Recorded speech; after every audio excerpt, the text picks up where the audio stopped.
Early morning in Colorado. This is the exact point where suburban expansion meets the prairie. New housing developments built directly into local wildlife habitat. For a local construction crew, the day began with an anomaly. Inside a foundation pit, they noticed a rhythmic movement breaking the surface of the wet cement. It was a fully grown owl.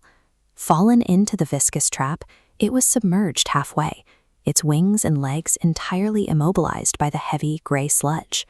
What was intended to be the solid foundation for a new home had become a lethal snare for a bird of prey.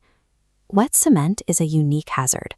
It creates a dense vacuum that pulls at anything submerged, and as it cures, that pull only becomes stronger.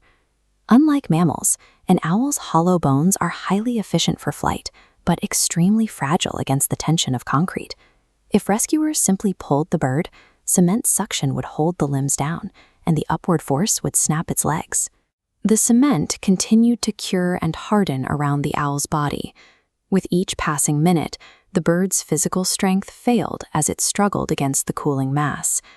Recognizing the complexity of the physics involved, the crew called in a specialized coalition.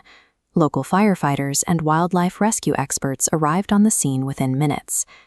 Because the wet cement couldn't support human weight, the responders set up a rope hold system. They lowered 2 firefighters into the pit, suspended from above to prevent them from becoming trapped themselves. For 40 minutes, the team worked by hand.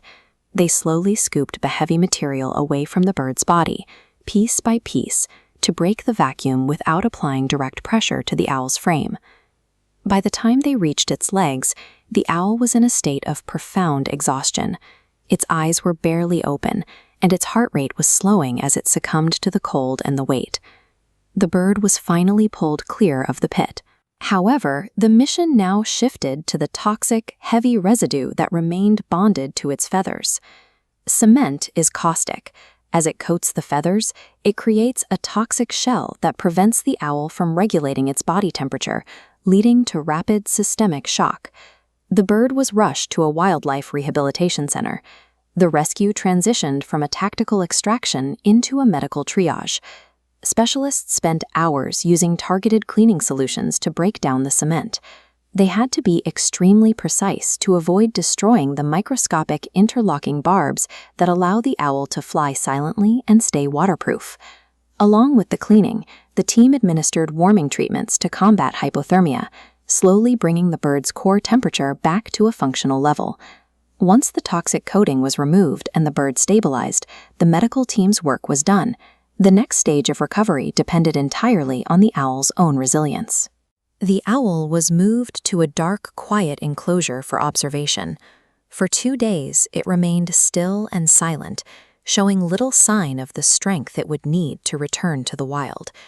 That changed on the morning of the 3rd day. The once silent enclosure was filled with a loud, powerful hoot. This vocalization was the signal the team was waiting for. It indicated the systemic shock had passed, and the owl's predatory instincts had fully returned. With its feathers restored and its strength proven, the specialists determined it was ready to return to the forest. At sunset, the team carried the bird to the edge of the forest, the exact boundary where the suburban infrastructure gives way to the woods. The rescuers simply opened their hands. The owl spread its cleaned, wide wings and lifted into the air, flying toward the horizon. Footage of this 40-minute extraction and the bird's recovery eventually went viral, shared by millions as a reminder of the impact of local conservation efforts. In this Colorado suburb, a chance discovery and a coordinated rescue proved that even in a landscape of concrete and construction, a single life can be saved and returned to the sky.